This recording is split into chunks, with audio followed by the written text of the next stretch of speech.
at Vigyan Bhavan for the celebration of World Homeopathy Day. And here we have with us Dr. Nilanjana Basu. Hello. Ma'am is a research associate, Amity Institute of Molecular Medicine and Stem Cell Research. We welcome you, ma'am. Thank you. So, ma'am, we would like to ask you a few questions here. Right. My first question would be, have you found any new contributory factor in your research which could help in treatment of COVID?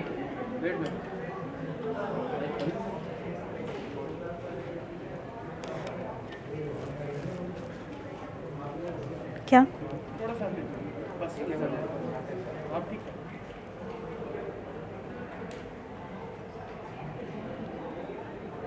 Hello everyone.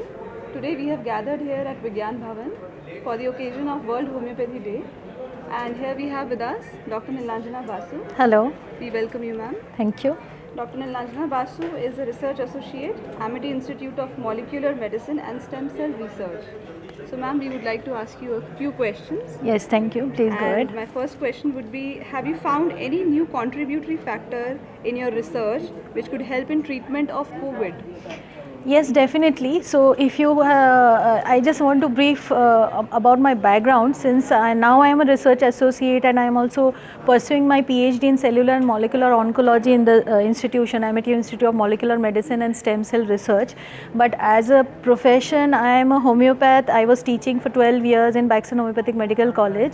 So, like you can understand the combination. So, being a homeopath, I correlate every homeopathic medicine and ideologies with the basic science. So like now I am doing work in vitro studies.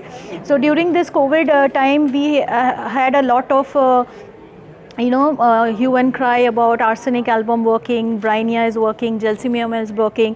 So these are many medicines which are coming up, and people didn't know how to correlate it with homeopathy because there was not as such research done.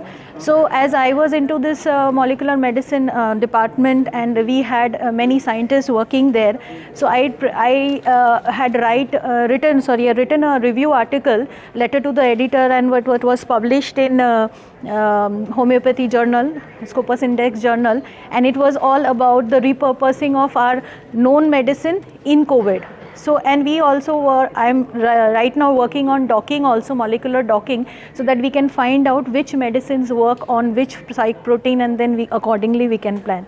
So this is just a preliminary thing which we are doing right now. So that's new to it, and that will give an add-on evidence to what clinically you are doing. Okay. And what, according to you, is the future roadmap of homeopathy in terms of research, or if we talk about integration also?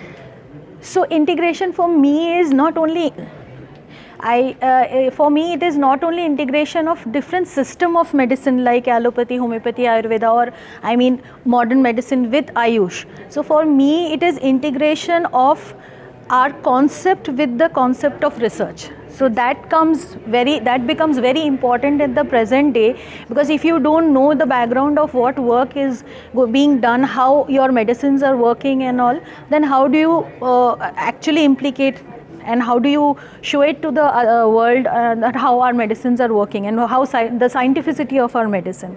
So basically that collaboration, that integration should be with our teaching, with research methodology, research and with practice. That collaboration is an integration for me at least. Okay. And what are the suggestions that you would like to give us in conducting this event, the CCRH? So it's like it's already being done in such a fruitful way in such a pandemic time. Nobody is attending any offline conferences, but CCRH has came up with such a brilliant event, and with all protocols. So this was very fine.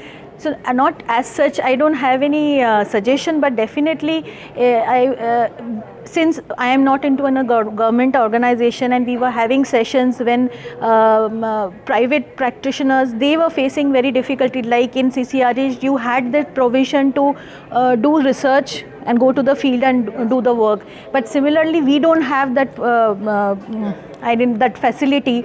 Like if I want to get a CTRI trial, then we require ethical clearance, so which private practitioner lacks. So if CCRH can help out these private practitioners who actually want to go out in the field and work, that will be very helpful. Thank you so much. Thank you so much. Thank you.